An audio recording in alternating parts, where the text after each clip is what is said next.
Bismillahirrahmanirrahim. Assalamualaikum warahmatullahi wabarakatuh. Waalaikumsalam warahmatullahi wabarakatuh. Selamat pagi dan salam sejahtera buat kita semua. Sebelumnya saya ucapkan terima kasih kepada bapak-bapak dan ibu-ibu yang telah hadir di dalam acara kegiatan pengabdian kemasyarakatan dosen Unpam Program Studi Manajemen Fakultas Ekonomi Bisnis. Oke. Baik, khususnya saya ucapkan terima kasih tak terhingga juga kepada Bapak Naryo, Pak Naryo, ya, selaku pengusaha owner makanan siap saji warung sate kambing Solo dan tongseng, ya Pak ya. Terima kasih Pak. Sebelumnya saya ucapkan baik. Segala puji, marilah kita panjatkan puji dan syukur kita atas kehadirat Allah Subhanahu Wa Taala, karena pada hari ini kita bisa menghadiri acara kegiatan pengabdian kemasyarakatan dosen Universitas Pamulang Program Studi Manajemen. Ya, terima kasih kepada Bapak Naryo yang sudah memfasilitasi acara kegiatan ini. Baik, sebelumnya maksud kami, kedatangan kami ke sini dan mengadakan kegiatan acara pengabdian kemasyarakatan ini tentunya bukan bermaksud ingin mengajari ya Pak ya, atau ibu-ibu ya. Nah, mungkin tentunya bapak-bapak dan ibu-ibu sudah berpengalaman ya dalam membuka usaha ya. Nah, kami di sini hanya ingin sharing ya, memberikan penasaran dalam perencanaan itu seperti apa yang tepat ya. Nah, sedikit yang bisa saya sampaikan bahwa bisnis kuliner ini tentunya bisnis yang menjanjikan ya Bapak Ibu ya, menjanjikan ya, dimana memang bisnis ini merupakan kebutuhan kehidupan sehari-hari ya, jadi orang tuh butuh makanan ya. Nah, tergantung kesukaan konsumen ini seperti apa ya. Tentunya dalam membuka perencanaan bisnis ini ya, kita memerlukan komponen-komponen atau tahapan-tahapan yang harus kita lalui ya. Yang pertama itu adalah riset pasar, Pak Ibu, melakukan riset pasar. Nah, riset pasar ini tentunya seperti melakukan survei terlebih dahulu. Nah, melakukan survei terlebih dahulu ini seperti berpedoman pada pertanyaan 5W plus 1H. Apa itu 5W plus 1H? Ya, 5W. W itu yang pertama, W itu what ya. Apa? Bisnis apa yang akan Bapak atau Ibu buka nantinya ya, yang akan jalani. Nah, terus apa lagi? Apa lagi Pak? Ada yang tahu? Ya. Siapa? Ya. Siapa target marketnya? Nah, target marketnya siapa nanti? Bapak jualan apa? Target marketnya siapa? Bapak mau jualan ke siapa? Ma Ibu nih mau jualan ke siapa? Sasaran lah ya Bu ya. Iya betul. Terus apa lagi? Yang ketiga mungkin ada yang tahu? Nah, di mana tempatnya?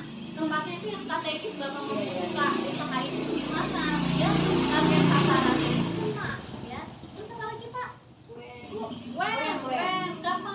Kapan usaha ini nanti akan dibuka ya? Tentunya harus mencari waktu yang tepat ya Pak ya Ibu ya.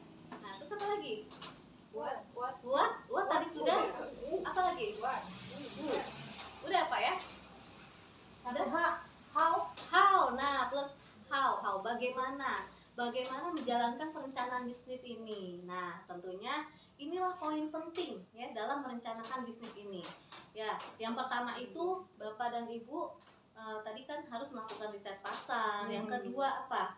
Yang kedua ini Bapak harus tahu kebiasaan pelanggan. Ya, harus tahu kebiasaan pelanggan seperti apa. Ya. Nah, yang ketiga apa?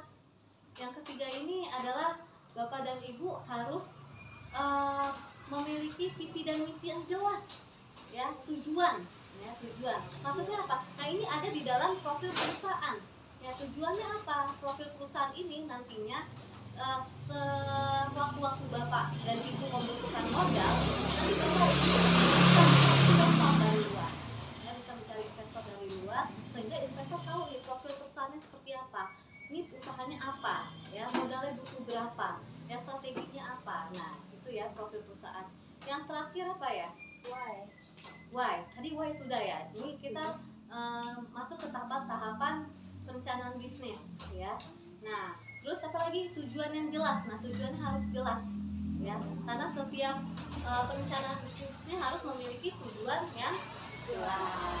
Baik, tadi Bapak dan Ibu ada yang ingin bertanya tentang langkah-langkah apa nih yang tepat untuk membuka suatu bisnis? Silakan. Tapi ada yang tentang yang pertama tuh analisa Riset pasar. riset pasar tuh. Nah, riset pasar tuh mungkin kami sudah melakukan, tapi yang lebih sesuai dengan ilmu yang ibu punya ini gimana tuh? Bu? Tolong saya ceritakan. Riset pasar. Ya. Nah, riset pasar ini bisa menggunakan survei ya, survei. Jadi pada saat ibu atau bapak ingin membuka suatu usaha ini harus melakukan riset pasar terlebih dahulu, ya. Nah, riset pasar terlebih dahulu ini apa? Yaitu yang tadi yang saya sampaikan, terdiri dari 5W plus 1H. Jadi itu yang harus bapak tulis ya dan jawab nih. Jadi sehingga terencana ya apa nih ya apa yang perlu dilakukan ya. Iya ya. Baik, ada lagi yang ingin bertanya? Saya masih mau nanya Ya nih. silakan. Itu kalau saya kurang modal, gimana caranya nambah modal itu? Kalau misalkan ibu kurang modal dalam membuka usaha, nanti ibu bisa mencari investor. Nah, investor di sini itu gunanya apa? Karena ibu harus membuat profil perusahaan ibu yang nantinya bisa menarik si investor ini untuk apa? Bekerja sama dengan usaha ibu. Nah, itu ya. Baik, ada lagi? Itu mencari investornya melalui mana ya Bu ya?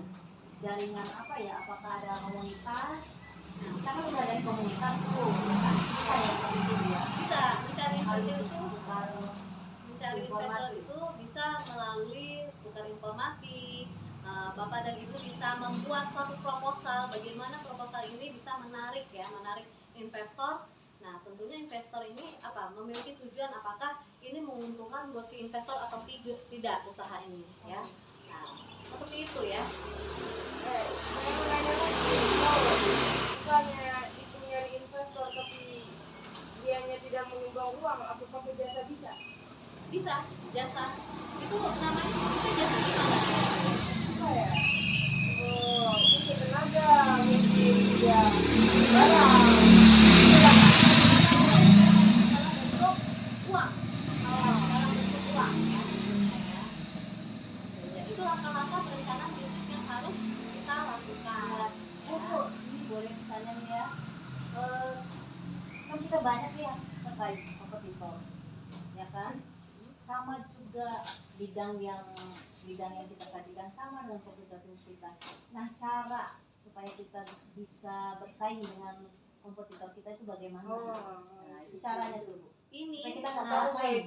pertanyaan yang bagus ya, ibu-ibu dan bapak-bapak, pertanyaan yang bagus yang mungkin nanti. Nah, bagaimana kita bisa bersaing dengan kompetitor ya, dengan pesaing kita dengan usaha mungkin yang memiliki usaha yang sama ya. Iya. Yang pertama tentunya kita harus mencari dulu kelebihan dan kekurangan. Nah, mencari dulu kelebihan dan kekurangan si kompetitor kita ini apa. Nah, kekurangan si kompetitor inilah yang dijadikan kelebihan kita. Contohnya, misalkan si kompetitor ini memiliki karyawan yang mungkin kerjanya lama, dalam pelayanan itu lama. Nah, di situ kita harus bisa merubah, berarti kita bisa memperbaiki. Oh, berarti pelayanan kompetitor kita lama, kita harus mencoba memberikan pelayanannya. Yang kedua, mungkin pelayan si kompetitor kita ini kurang lama. Nah, berarti kita harus briefing, memberikan instruksi ya kepada karyawan-karyawan kita bahwa untuk melayani konsumen itu harus ramah, karena konsumen itu adalah raja. Konsumen itu adalah raja. Jadi mereka kuat, jadi tujuan satu-satunya ini adalah kepuasan konsumen. Bagaimana membangun perencanaan bisnis ini adalah meningkatnya kepuasan konsumen. Dengan meningkatnya kepuasan konsumen, maka profit akan meningkat. Jadi visi kita itu cari profit dulu atau kepuasannya dulu, Bu? Yang paling pertama dalam ilmu pemasaran itu adalah kita harus mengutamakan konsumen, kepuasan konsumen, karena kepuasan konsumen ini satu-satunya ya, karena nanti untuk profit dan keuntungan ini nanti bisa mengalir dengan begitu saja Bapak dan Ibu kita mendapatkan profit yang lebih ya, yang seperti yang Bapak harapkan. Berarti kepuasan dulu ya Bu ya. Iya. Kan kalau mereka puas, nah ya kepuasan konsumen maksudnya Bu. Mereka puas, otomatis akan profit, mereka akan datang lagi. Ya, betul. Seperti itu. Profit mengikuti begitu ya. Ya, betul ya. Oke. Nah, selain itu kita juga harus menganalisis ya. Ada yang namanya analisis SWOT dalam perencanaan bisnis. SWOT ini adalah strength ini adalah kekuatan. Weakness ini adalah kelemahan. Nah, apa? Kekuatan dari usaha kita. Kelemahan dari usaha kita apa? Terus, opportunity, kesempatan apa? Peluang apa yang bisa kita lakukan? Ya. Terus apa lagi? T ini risk. Risk ini apa? Ancaman. Ancaman ini yang seperti yang Ibu tanyakan kompetitor ini ya. Bagaimana kita menghadapi ancaman-ancaman ini? Nah, gimana nih kita menghadapinya? Nah, itu solusinya. Baik, mungkin itu saja. Ya. Cara memilih atau menghitung SWOT nanti kita akan lanjutkan di PKM. Ada lagi. Ya, lagi. Ya, oke, baik. Bagus. Datang lagi. Bulan depan Bu. Iya. Atau kapan Bu? 6 bulan lagi ya? Ya, nanti kita atur waktunya ya. Iya. Baik. datang nggak? Izin Pak Naryo ya, mungkin nanti kalau ada waktu bisa difasilitasi kembali untuk bisa pengabdian kemasyarakatan di sini Pak. Terima kasih Pak Naryo. Baik, saya rasa cukup ya Bapak dan Ibu. Terima kasih.